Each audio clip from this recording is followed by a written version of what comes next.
First of all Chiranjeevi garu, we all love you. And అరే చిరంజీవి గారికి పద్మవిభూషణ్ వచ్చింది, అందరూ వేసుకోండి. ఫస్ట్ ఆఫ్ ఆల్ మీకు తెలుసా అసలు ఇండిపెండెన్స్ వచ్చినప్పటి నుంచి ఇండియాలో ఒక 300 మందికి వచ్చింది పద్మవిభూషణ్. అంత రేర్ అవార్డ్ అది. అది చిరంజీవి గారికి మన తెలుగు స్టేట్స్ నుంచి వచ్చింది. మనం అందరం చాలా గర్వంగా ఫీల్ అవుతున్నాము. సో చిరంజీవి గారికి చప్పట్లు అందరికి. First of all let's celebrate. Thank you Vijay. ఇప్పుడు చిరంజీవి గారు, నేను క్వశ్చన్లకు వచ్చేస్తా. నాకు చాలా డౌట్లు ఉన్నాయి. ఫస్ట్ ఆఫ్ ఆల్ అంటే నేను మీ ఏవి చూస్తున్నప్పుడు మా అందరికీ మీ జర్నీ తెలుసు. ఆ జర్నీ చూసినప్పుడల్లా మళ్ళీ లోపల ఎమోషన్ కలుగుతుంటుంది. ఇప్పుడు నేను ఈరోజు ఇక్కడ ఉంటానని నేను ఎప్పుడు అనుకోలేదు. ఫర్ ఎగ్జాంపుల్ మా నాన్న మిమ్మల్ని ఫస్ట్ టైం షేర్ చేసినప్పుడు మా నాన్న కన్నీళ్ళు వచ్చేసినాయి. ఎందుకంటే మిమ్మల్ని స్క్రీన్ మీద చూసి ప్రేమించి అదొక ఎమోషన్.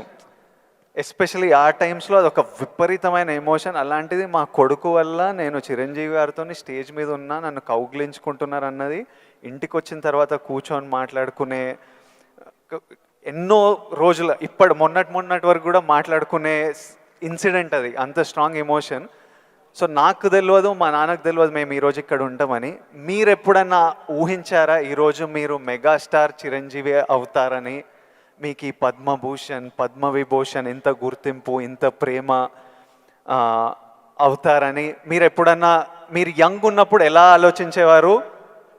ఎప్పుడన్నా ఊహించారా? ఇది నా ఫస్ట్ డౌట్. ఆ ఊహ ఒకే రోజు మొదలవలేదు. నా ఇంట్రెస్ట్ నేను అలా పెంచి పోషించుకుంటూ వెళ్ళే తరుణంలో నాకు కొన్ని విజువల్స్ అనేది నాకు కనపడుతూ ఉండేవి, ఊహించుకుంటుండేవాడిని. దానికి కారణం బహుశా నాకు చిన్నప్పుడు ఏర్పడిన చిన్న తారసపడినటువంటి చిన్న ఇన్సిడెంట్స్. నేను 10th క్లాస్లోను డిగ్రీల్లోనూ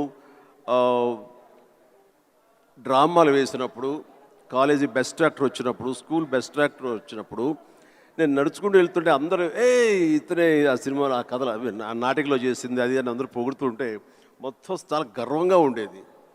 అది రుచి మరిగే నేను ఆ రకంగా నా మైండ్ సెట్ లేదా ఒక బీజం లాంటిది నాకు ఆ క్షణానే పడింది అనుకుంటాను నేను నటుడు అవ్వాలని.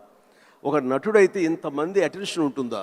మన కాలేజీ ఫస్ట్ వచ్చినా సరే ఇంతమంది మన ఇంకా చూడరే, అలాంటిది నటుడు అయితే సెలబ్రిటీ అయితే ఇంత ఇదిగా ఉంటుందా అన్నది అక్కడి నుంచి దాన్ని నర్చర్ చేసుకుంటూ పెంచి పోషించుకుంటూ అలా వచ్చిన అవకాశాలను సద్వినియోగం చేసుకుంటూ ఆల్వేస్ నా దృష్టి ఏంటంటే నేను ఏదో నడుచుకుంటూ వెళ్తుంటే కొన్ని 100 మంది 1000 మంది నన్ను చూస్తారు, చూడాలి అంటూ అలా day after day, year after year పెరుగుతూ వచ్చినమాట వాస్తవం.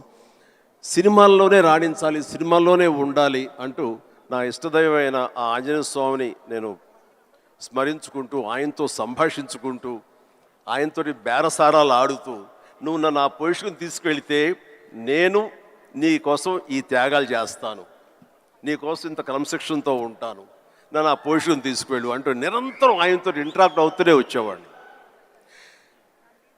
దేవుడు అనేవాడు ఉన్నాడా లేడా అనే దాని గురించి కానీ, దేవుని నమ్మకం అనేది పక్కన పెడితే, దేవుడు అనేది నథింగ్ బట్ ఈ ప్రకృతి. దేవుడు is nothing but our inner consciousness, అంతరాత్మగా నువ్వు ఏదైతే ఫీడ్ చేస్తావో, ఏదైతే సో చేసుకుంటూ నర్చర్ చేస్తూ నీళ్లు పోసుకుంటూ పెంచి పోషించుకుంటావో, one day you have to attain that, you have to reach that goal. అదే ఈరోజు జరిగింది. ఇప్పుడు మీరు కాబట్టి నీకు షార్ట్ ఆన్సర్ ఎస్, ఊహించారు, ఈ పొజిషన్ రావాలని ఊహించారు, అందుకే వచ్చారు. మీరు ఓకే స్కూల్లో నటించారు, ఆ ప్రేమ మీకు నచ్చింది, ఈ పొజిషన్ సినిమా మీకు ప్రేమ, సినిమాలో ఈ పొజిషన్కి రావాలనుకున్నారు, ఊహించారు. కానీ ఫస్ట్ టైం ఆ డెసిషన్ మీరు తీసుకొని మీ అమ్మా నాన్న వాళ్ళతోనూ చెప్పింటారు కదా, ఇప్పుడు ఊరు నుంచి సిటీకి రావాలి, నా కెరియర్ ఇదనుకుంటున్నాను అన్నప్పుడు మీ ఫ్యామిలీ వాళ్ళు ఎలా రియాక్ట్ అయ్యారు దానికి? నా అదృష్టం కొద్దీ మా నాన్నగారికి కూడా చిన్న సినిమా పిచ్చి ఉంది, అందుకని ఆయన అందులో రాణించలేకపోయారు. కానీ కొడుకు వెళ్తానంటే ఆయనకి ఇష్టమే, కానీ ఏమో అక్కడ పరిస్థితులు ఎలా ఉంటాయో, ప్రతికూల పరిస్థితులు ఏముంటాయో, తను రాణించగలడా లేదా అన్నది నాకున్నంత నమ్మకం నాన్నగారికి లేక సంశయించారు. లేదు నాన్న, నేను ఖచ్చితంగా వెళ్తాను, అది ఇది నువ్వు జస్ట్ పంపించు అని అంటే, సరే నాన్న అయితే వెళ్ళు, ఇన్స్టిట్యూట్ చేరతానన్నావు కాబట్టి, టెక్నికల్గా నేను నేర్చుకుని వస్తున్నావు అంటున్నావు కాబట్టి I will appreciate and welcome it. But only thing is, ఒకవేళ రాణించలేకపోతే ICAW చేరు, నైట్ కాలేజెస్, అదేనా టైం వేస్ట్ లేకుండా ఉంటుందంటే ఆయన కోసం చేరేది తప్ప నేను అందులో డౌట్ ఉండి అటు కాకపోతే ఇటు అనే డౌట్ నాకు లేదు. అందుకని ఆయన కోసం చేరాను. 6 నెలల్లో ICWA ఆపేశాను. ఇదే కంటిన్యూ చేసి వచ్చాను ఫిల్మ్ ఇన్స్టిట్యూట్. ఫిల్మ్ ఇన్స్టిట్యూట్లో ఉండగానే మొదటి సినిమా, ఆ తర్వాత రెండో సినిమా, ఆ సినిమా ఫినిష్ అవ్వకుండా మూడో సినిమా, అట్లా వరుసగా వచ్చిన విజయాలు. I proudly I can say, నాకు భగవంతుడు ఆఫీసులకి ఫోటోలు తీసుకెళ్ళి, సార్ ఇది నా ఫోటో సార్, నేను యాక్ట్ చేస్తాను సార్ అని చెప్పే ఒక పరిస్థితి నాకు కల్పించలేదు. అది చాలా గర్వంగా ఫీల్ అవుతాను. ఆ భగవంతుడు, ఆ ఆల్మైటీ నాకు ఇచ్చేటువంటి ఒక ప్రైడ్గా ఫీల్ అవుతాను. నేను ఎవరికి ఎక్కడికి ఏ ఆఫీస్కి వెళ్ళలేదు నేను. ఆ ఫస్ట్ సినిమా మీకు ఎట్లా వచ్చింది సార్? అది కూడా కాకతాళీయం. అంటే ఇది చాలామంది తెలిసేమో అనుకుంటున్నాను. నేను మళ్ళీ చెప్పరా వద్దా, ఆపేద్దామా? సరే చెప్తాను అయితే.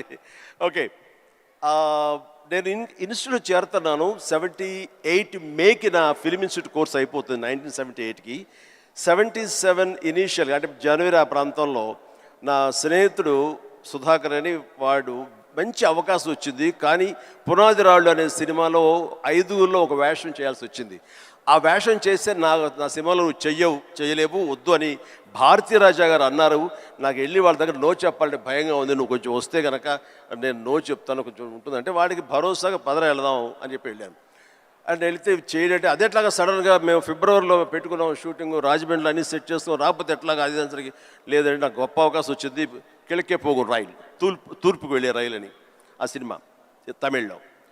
అండ్ దానికి సరే ఏమైతే చేయడండి మావాడు, అనవసరం వాడు కెరీర్ పాడు చేయకండి, పదరా అని వచ్చాను. ఆగి ఒక నిమిషం, నువ్వు చేస్తావా అని.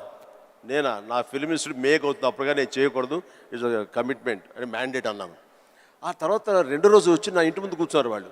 కాదు ఎవరు లేరు, నువ్వు చూస్తుంటే కొంచెం బాగున్నావు చెయ్యి అని చెప్పేసి. సరే మాకు కాలేజ్ ఇన్స్టిట్యూట్లో మాకు ఈ స్క్రీన్ టెస్ట్ల కోసంగా ఒక రోజు వెచ్చిస్తాం. సో మనం ఇది అవకాశం ఎందుకు తీసుకోకూడదనే ఉద్దేశంతో నేను సరే వస్తాను అన్నాను. అది ఫిబ్రవరి మంత్. ఫస్ట్ టైం రాజమండ్రిలో నా పేరు మార్చుకుని కెమెరా ముందు నిలబడింది ఆ సినిమా 74. ఆ సినిమా పూర్తి అవ్వలేదు, ఆ షూటింగ్ జరుగుతుండగానే అందులో నా యాక్టింగ్ చూసి కానీ, నా ఎంతూజాజం చూసి కానీ, అందులో ఉండే అసోసియేటు ప్రాణం ఖరీదు అనే సినిమా కూడా అసోసియేట్ అతను చెప్పాడు క్రాంతి కుమార్కి, సార్ ఇట్లా సినిమా చేస్తున్నాము, చూడండి మన క్యారెక్టర్ అంటే.